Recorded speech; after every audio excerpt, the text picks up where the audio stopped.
First, before anything, let me introduce myself. My name is Wilbur Foster. I am aged 25 years old, slight build, dark brown hair, and I stand about 5'10". Weight-wise I'm afraid to say is about 156 pounds, short and thin, they say.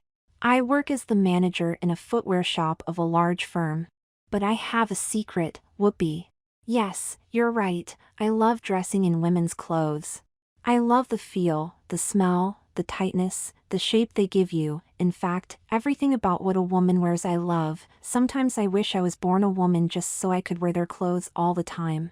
Though I have been married for 7 years, my wife Christine knows nothing about this my little hobby at all, in all that time, 7 years.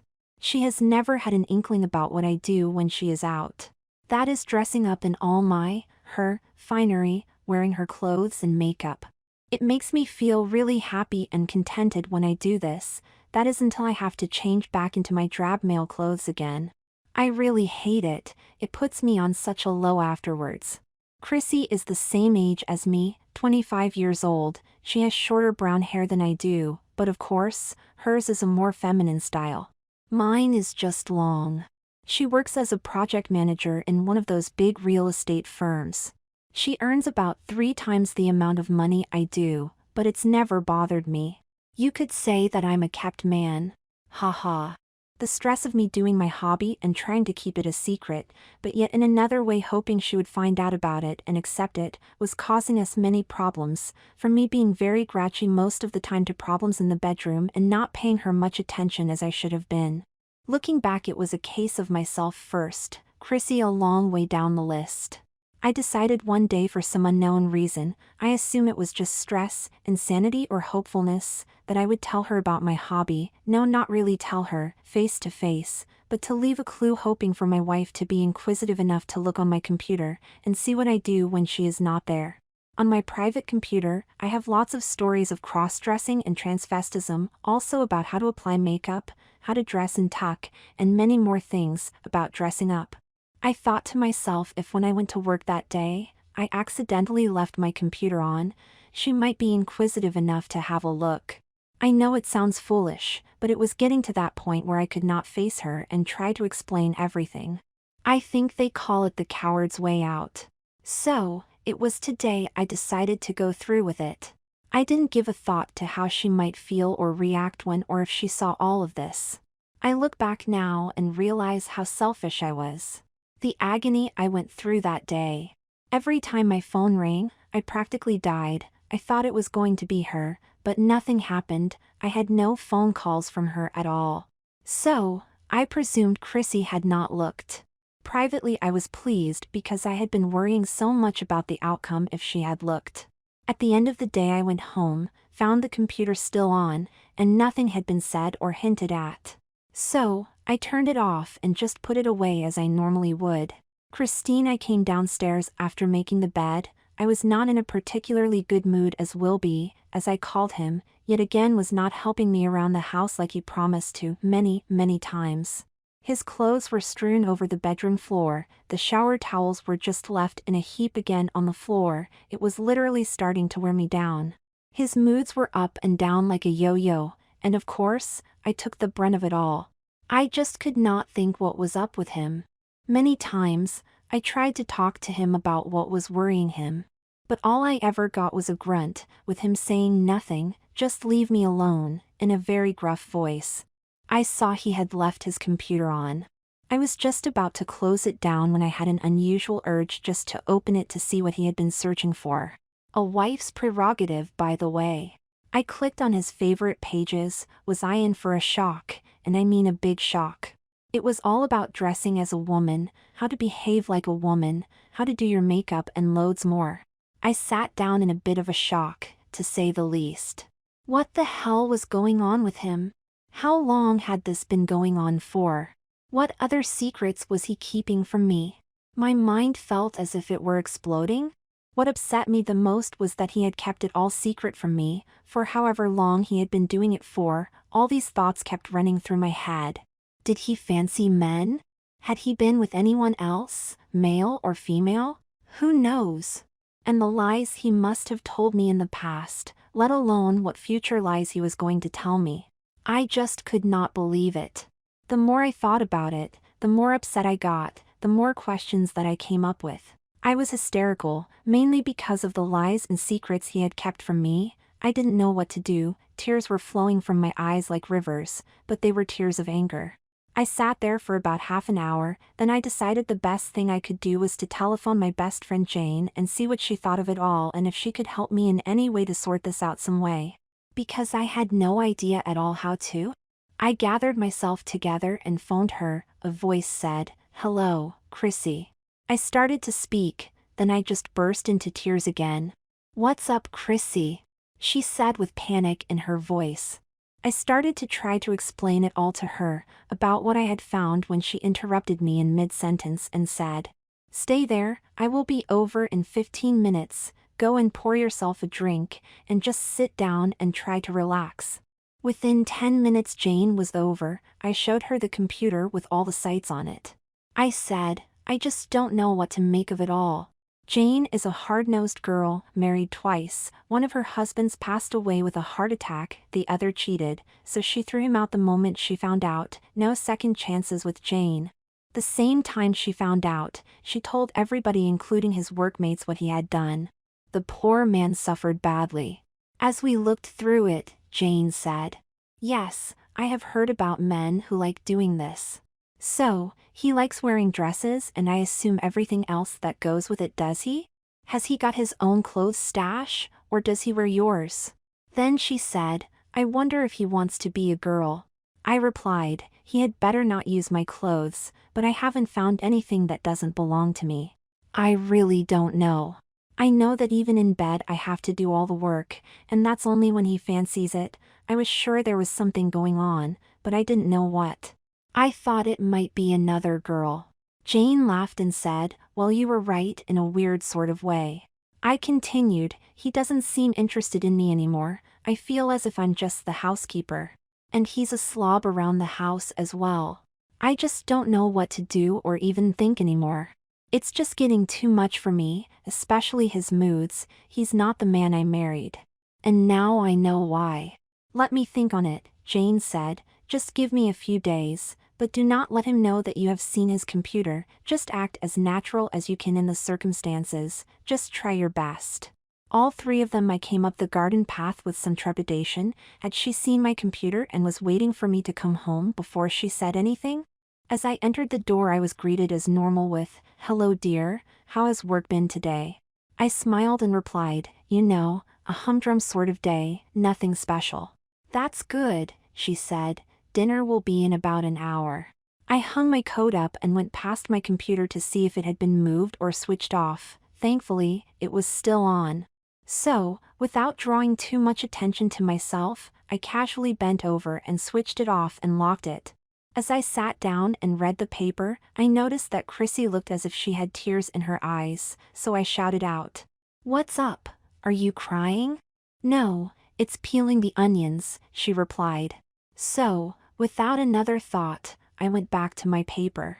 To be honest, I wasn't really reading it. I was thinking about some of the pages on my computer. Then without thinking about what I was saying I casually asked Chrissy, "When are you going out again?" "Why?" she replied a bit sharp. "Nothing really, I was just wondering." A bit touchy, I thought. The weekend came and went, nothing was said, so I just left it at that. But there was a strange ambience in the air, but I could not put my finger on it. Monday came and as usual, I went off to work. An hour later Jane phoned Chrissy and asked if it was safe to come around. She replied, "Yes, he's gone off to work and won't be back until about 5:00. "Good," said Jane, "I will be straight around." The next moment Jane was knocking at the door. I answered it and Jane slipped in. We felt like spies or lovers.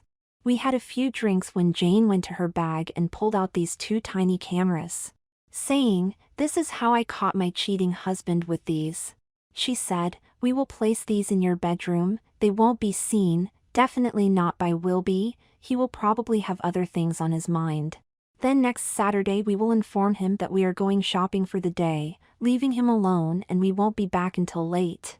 When we arrive back, we will be able to see what has gone on. if anything. Chrissy agreed, saying to me, maybe he just likes looking at the pictures, you know what men are like. I looked at her and saw the hope in her eyes. So, it was all arranged. I told him that Jane and I were going out shopping this Saturday, and we would be back quite late. Was that okay? No problem at all, Jane. She could do with a break. I smiled back and said, thank you, Wilby. Wilby's playtime after the girls had gone out, I gave them an extra half an hour to make sure they had not forgotten anything. Then I went into our bedroom and opened the drawers in anticipation of what was going to come. I first took out a pair of red frilly panties and a matching red uplift bra with red lace all around the edges. Then stripping off all my other clothes, I carefully and slowly slipped on my panties and clipped my bra around my chest, pulling the spare flesh up into the bra cups. This now gave me a small cleavage. I took my extra piece of flesh from below and tucked it away as far and hard as I could, then pulled my panties up as far as they would go, making sure everything was well hidden. I played with my small breasts for a little while, squeezing them and tweaking my nipples until they were very hard, which made me tingle all over. Then went back to another drawer and got out a matching red and black suspender belt and a pair of black seam stockings. I clipped the belt around my waist and threaded the suspenders beneath my pants, then sitting on the bed stretching my leg out, I slowly rolled the stocking up my leg, then attached it to the 3 suspenders. I did the same with my other leg, taking great care not to hatch them or put a run in them. As I stood up, I could feel the stockings and suspenders pulling against each other as I moved. It was a wonderful feeling that you could never explain to anyone. I ran my hands up and down my legs, then up my body to my bra, giving them an extra squeeze. It felt wonderful, so naturally girly. Going back to the drawer, I took out a light pink, I love pink, full-length petticoat, which had lace frills around the top and bottom of it. As I slipped it on, I could feel the silkiness of the petticoat brush lightly against my stockings, causing a shiver to run down my spine. I went to the wardrobe, still feeling the pull of my stockings on my suspender belt as I walked, and picked out a dark blue knee-length dress with a square-cut collar and short sleeves. I slid this over my head, letting it fall down over my body. Then putting it in the position I wanted, I zipped myself into it. It felt as if the dress was a second skin to me, hugging my waist and with the black bodice, showing my small breasts off. The whole tightness of the dress was intoxicating. I was feeling so good, so happy, so contented, and I had not finished yet. More was to look forward to. Sauntering over to the dressing table, I sat down and started doing my makeup. First some nude base cream, then some concealer where it was required. Next I used the eye tongs to curl my eyelashes. Then I found out what color eyeshadow suits what I was wearing. I applied it carefully and lightly. Next came my mascara, black as of course. Then a quick touch-up of my eyebrows to make them look a bit more shaped and feminine looking. A small stroke of blusher to raise my cheekbones and give my cheeks a glow. Then last but not least, my lipstick, which was of frosty dark pink. Next, I slipped on my dark blue shoes with a 3-inch heel, a pair of clip-on earrings, and hey presto. I was now ready to face the world. I wish. For most of the day, I was in heaven. Then it came time to change back. I was quite pleased in one way because my shoes, which were one size too small as they were Chrissy's, were killing me. The movie and beyond. When Jane and I arrived back, I asked Wilby if he had a good day. He replied with a grunt, yes, it was a bit boring, but I didn't mind. Jane slipped into the bedroom and retrieved her cameras. Jane said, don't forget now, Chrissy, we have coffee tomorrow morning at about 10. I will bring the holiday snaps with me. Is that all right with you, Wilby? If you want, he said non-committally. I will be out. I have got to go in for a stock take, so she's all yours. Tomorrow couldn't come soon enough for us. At 10:00 the doorbell rang, and Chrissy opened the door to Jane. Is it all clear? She said quietly. Yes, he went about an hour ago, replied Chrissy. Okay, said Jane, let's see if anything happened or not. Do you want some popcorn as well? Chrissy said. They both laughed. Chrissy was hoping there would be nothing on the tape, but as it started, she realized she had been so wrong. So very, very wrong.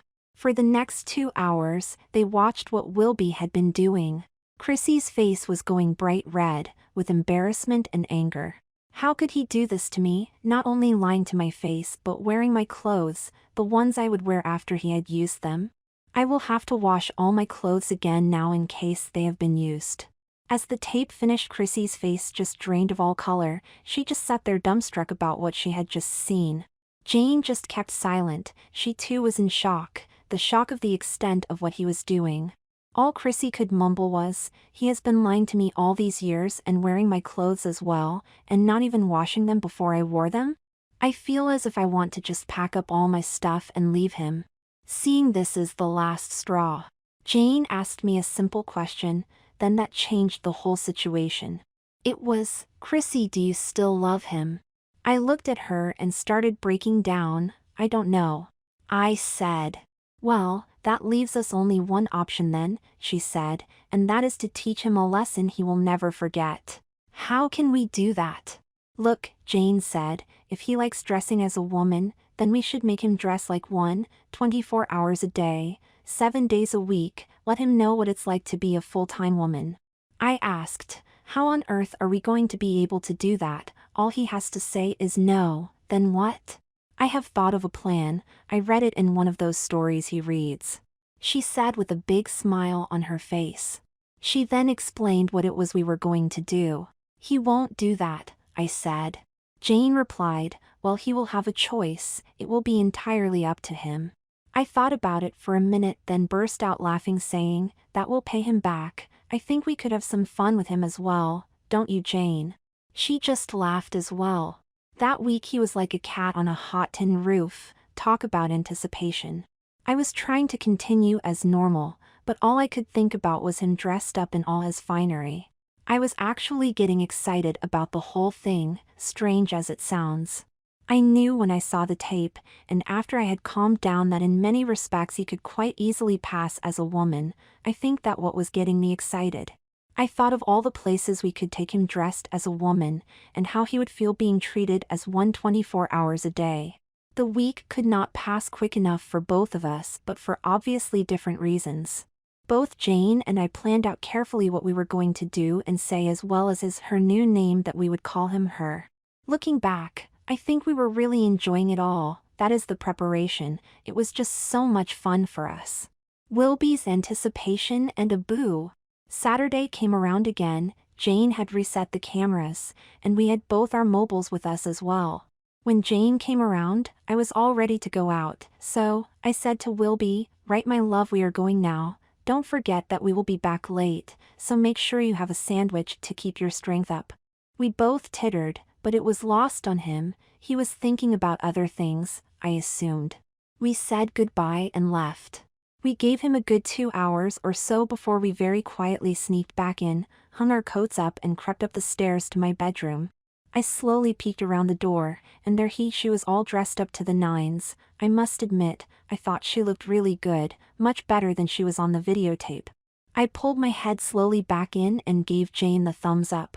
We got our cameras ready, flung the door open, and just started taking snap after snap. She didn't know what to do. She turned this way and that, but all she could see was the flashes of our cameras going off. Then we stopped, and I said, "Well, what do we have going on here then, Wilby? You're looking so pretty in my dress, and I presume my underwear, let alone my makeup." His jaw almost hit the floor when he saw us. He started to mumble his apologies, saying, "This is the first time I have ever done anything like this, and I promise that I will never do it again." Both Jane and I burst out laughing. I said, "First Wilby, or should I call you Lily now?" "Yes, I think it's got to be Lily, don't you, Jane?" "Definitely, without a doubt," she said. "First Lily, we have you on camera several times dressing up as a woman, so don't deny it. And we have all the pictures of you today as well," I said, smiling. By this time Lily was on the bed crying her eyes out, pleading with us not to tell or show anybody the pictures we took. "Why not?" I shouted.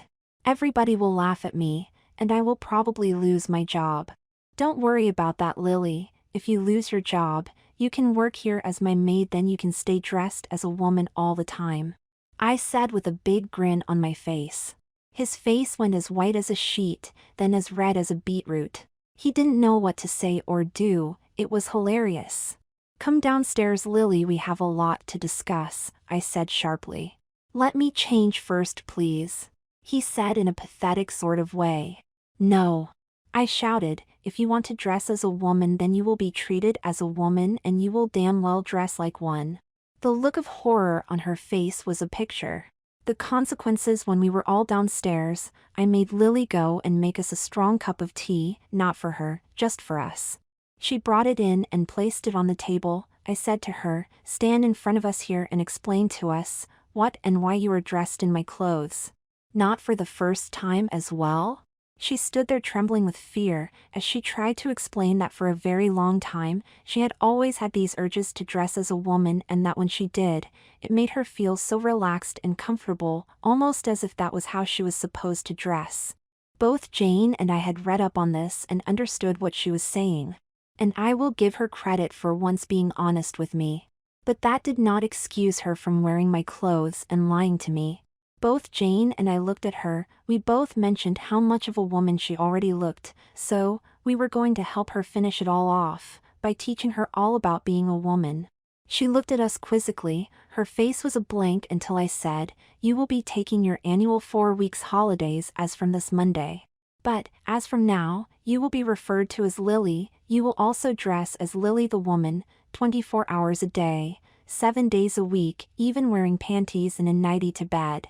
As well as that you will perform all the household duties that includes cooking meals for Jane and myself. And any shopping required will be done by Lily, that means going out to the shops as well. Her face was going redder and redder.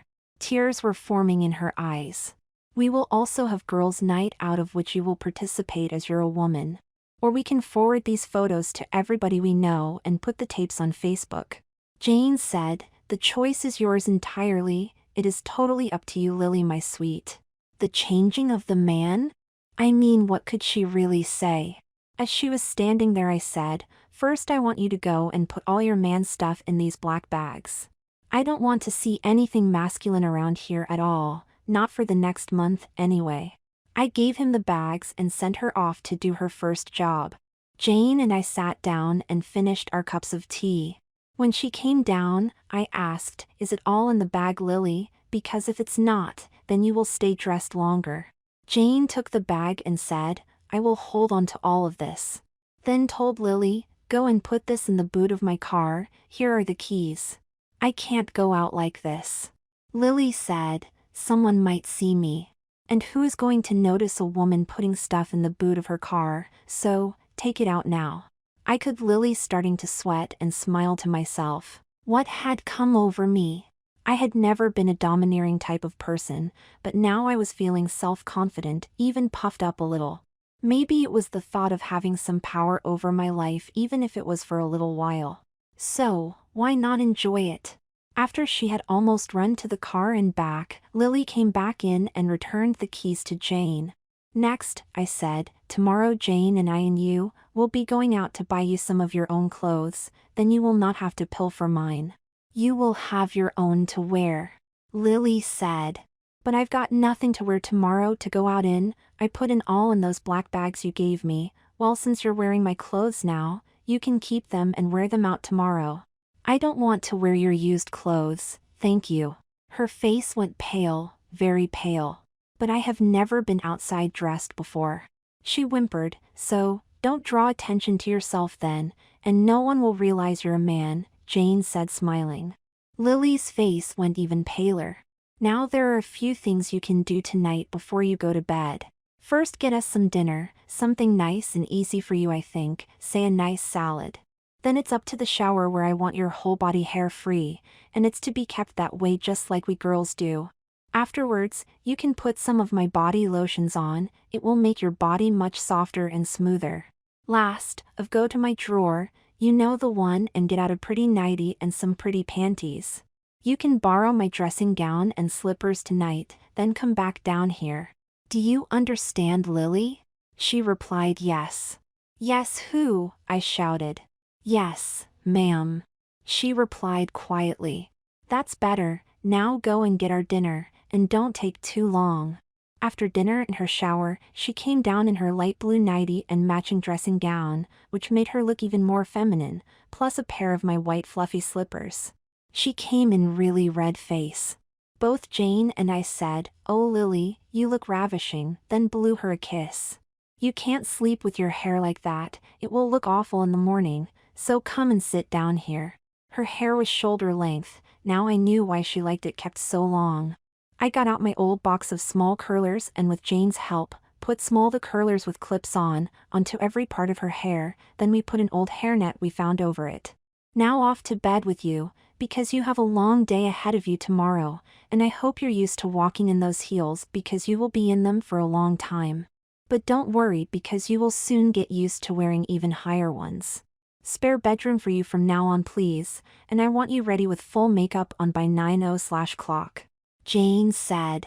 "Nighty-night, sweetie, see you in the morning." After she had gone upstairs both of us burst out laughing. "That should teach him," Jane said. "This is just the start," I replied. "You mean to carry this through then," Jane said. "Right until the end." I said, "Right until the very end." The trip the next morning came and Lily was waiting for me downstairs. She was trembling all over. I said in my softest voice, "Don't worry my precious Lily, you look lovely, and if you behave, no one will know you're not a female." Then I gave her a big kiss on the cheek. Jane came around about 10 minutes, saw Lily and said, "There is no way she could ever be mistaken for a man, is there?" I just smiled and responded, "But she isn't a man, is she? She's a woman." We both giggled as Lily went red. She had taken her hair out of the curlers that we had put in the previous night and brushed it out. She still had some curls in but not a lot. Her makeup was quite good. She had lots of practice, I thought. And she was wearing the same dress we had seen her in yesterday. I passed her one of my spare small shoulder bags and a purse, telling her, "Remember, a woman never goes anywhere without her bag or purse. By the way, I have put some things in your shoulder bag for you should you need them." She opened the bag and went very red indeed. In it were some tissues, lipstick, powder and a hairbrush and some sanitary towels. I said, "These are in case you come on as we don't know when your periods might start, do we, Lily?" We left the house and got into my car. I had Lily sit in the front, telling her as well, how a lady gets in and out of a car without showing her panties off. I made her do it half a dozen times before we were happy with her. We drove into the city and parked in one of the multi-story garages. We could have parked closer to the shops we were going in, but we thought Lily might like to stretch her legs before she went into the shops. We felt so wicked making her walk to the shops with all the shoppers around, but if you could have seen the fear on her face, it was worth it. I got her to hold Jane's arm as we walked along the road. Lily's face was permanently looking at the floor, just in case anyone recognized her. I whispered in her ear, "Lily, if you don't stop looking down people will notice you, so bring your head up and look ahead of you."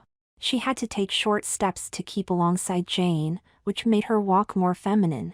The first shop we entered was a ladies' underwear shop. As we entered, I said to Jane in a loud voice, "Jane, take Lily and get her to pick out 6 pairs of some beautiful and very feminine panties, then bring her over to the bra section, as she will have to be measured for her bras."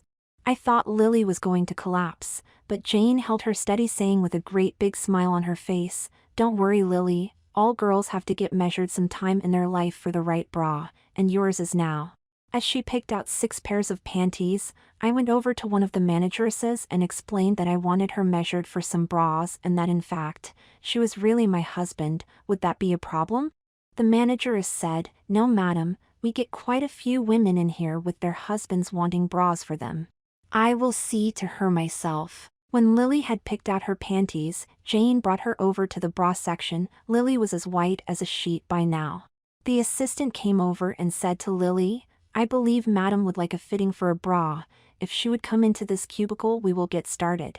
Lily looked at me, and I smiled back and said, "I will wait here outside for you, sweetie." The assistant let her in and asked her to remove her top and to remove the bra she was wearing. I think fear had well set in now as she just did as she was told. The assistant measured her chest then said to her, "I think madam ought to think about a well-padded bra as madam is quite small up top. Do you agree, madam?" Lily just nodded her head. The assistant then called out to me, "Madam is a size 38A cup, but we have suggested an uplift well-padded cup for her, at least to make her a C cup I think." I called back, Just wait a moment if you please and I will bring some in for her to try on. Jane was already off picking up 5 bras of a different color and shape, then bringing them back to the assistant. The assistant helped Lily put one on, then called us in to inspect her.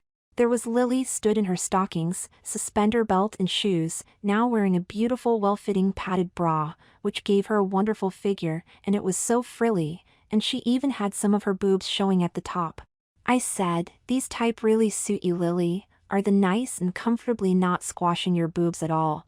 All 3 of us tittered. We made her try on the other 4 with all of us in the cubicle watching, giving her no help and watching her pull her boobs up so they fitted into the cups nicely. I thanked the assistant with a generous tip. Just before we left her apartment, she informed us that there was a rather large reduction on boned lace-up basques if we were interested. Of course, we said, "Yes, thank you, could we see them, please?"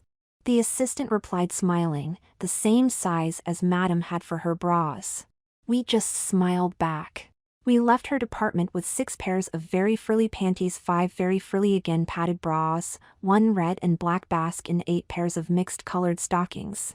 Lily was just walking about like a zombie. I don't think she could comprehend what has or was happening to her. We left her department with 6 pairs of very frilly panties, and 5 very frilly padded bras, plus 1 red and black basque and 8 pairs of varied colored stockings. Lily was just walking about like a zombie. I don't think she could assimilate what has or was happening to her. The next shop was, of course, the dress shop where we chose what we wanted for her to wear, and Lily had to model them for us. We wanted only dresses for her so she was always feeling feminine. We acquired 1 knee-length dress with low tops so her breasts were showing slightly, and just had shoulder straps. It was really a flouncy dress.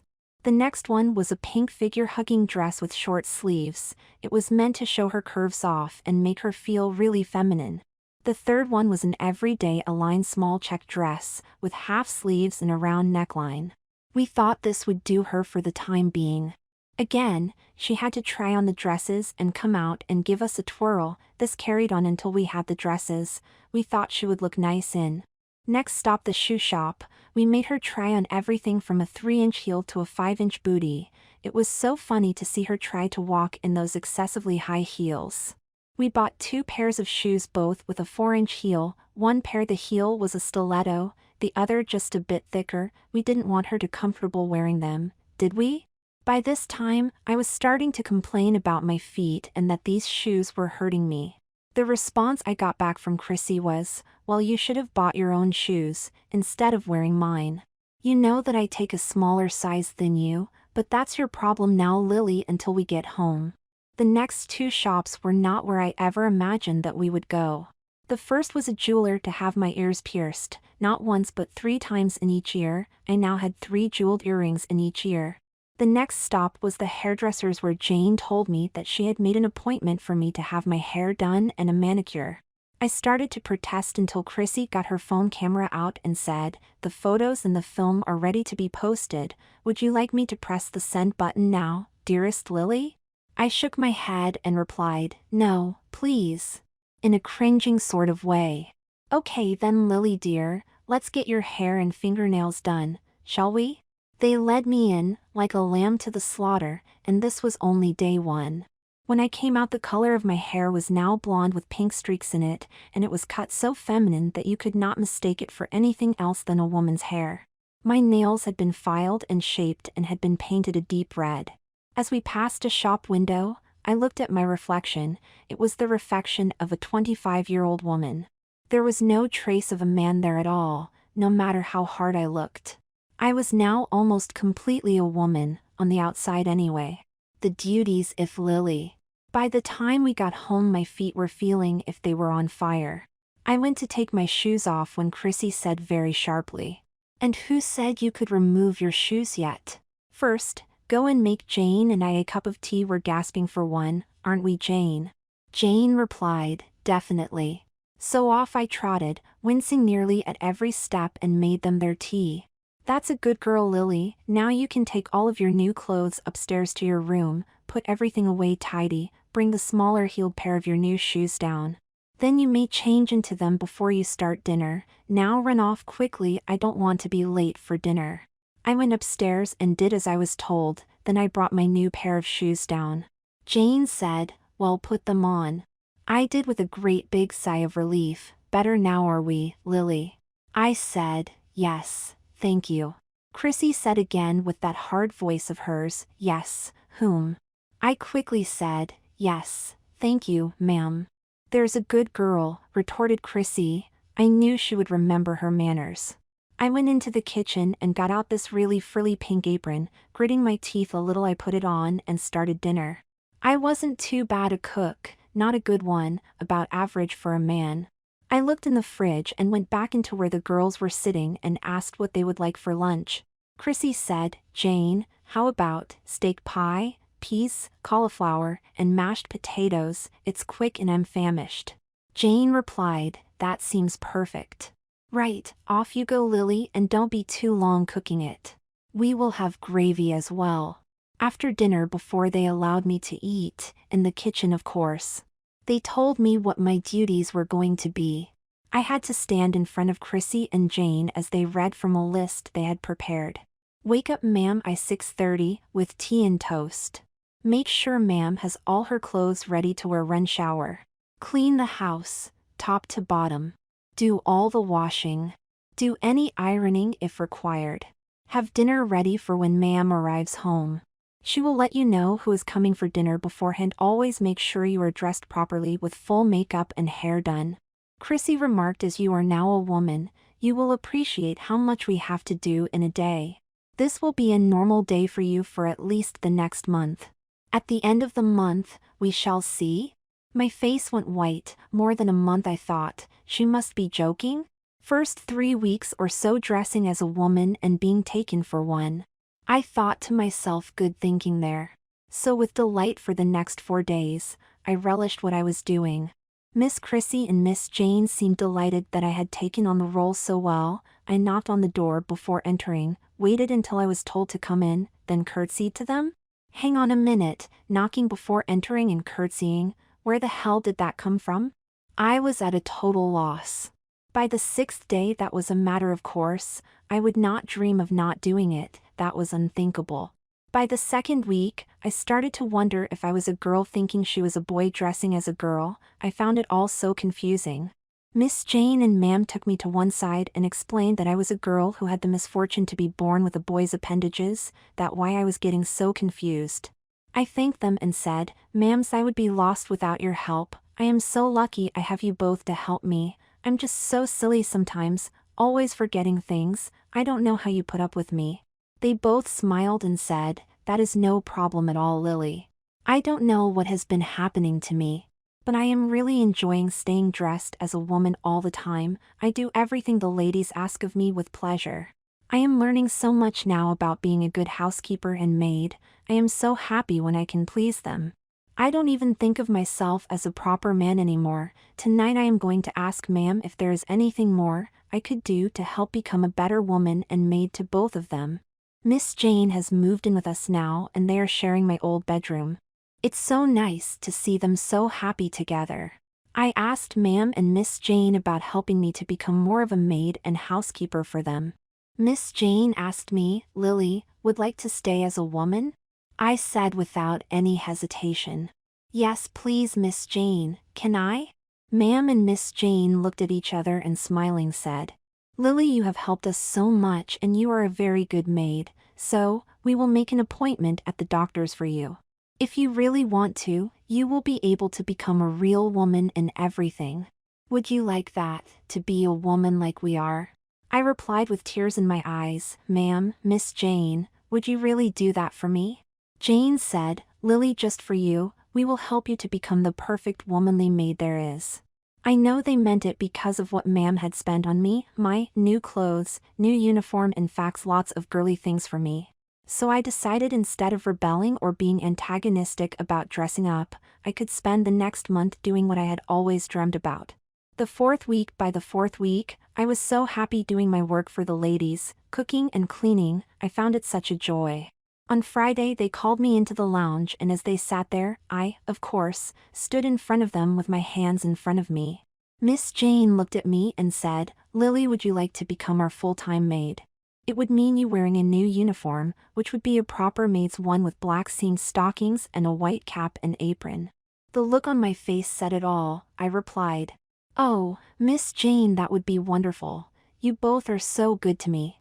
Well, in celebration of your new post, I am going to treat us all out for dinner, so I want you in your best dress and heels for tonight plus full makeup." I was so excited after I had done my duties for the day. I went upstairs and had a nice shower, wrapped the towel around me, and went back into my room. I smoothed my body lotion over me, making my skin feel really soft. Then I went to my drawers and thought, what can I wear on this so special occasion? I thought, I got out my new black basque that ma'am had bought me, plus a nice seamed pair of black stockings and a pair of black panties. I wore this with my cream petticoat and the fawn figure-hugging dress I had and a pair of dark pink 4-inch stilettos.